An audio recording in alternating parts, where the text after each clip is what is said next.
khổ một xíu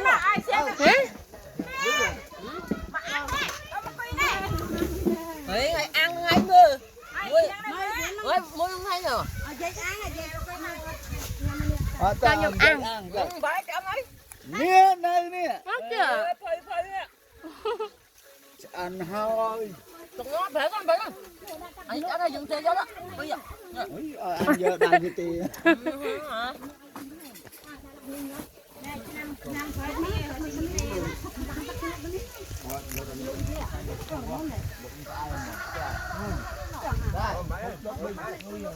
Nè mà nó chẹt thua à?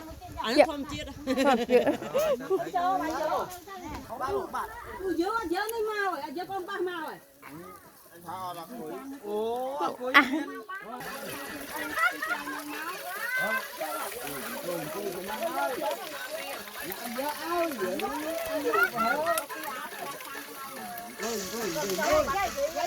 Đó.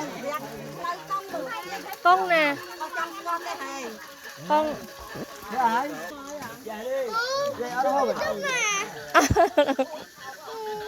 Anh nói mẹ.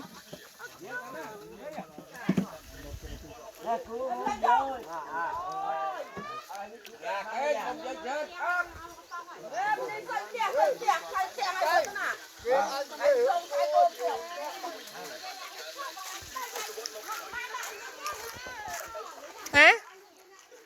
Cái cha đây nè con. Nè.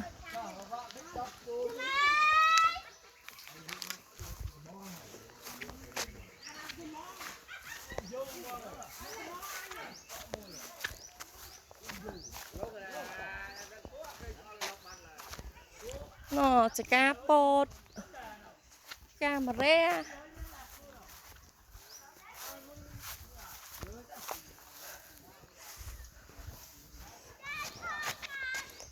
ออดนั่นหนู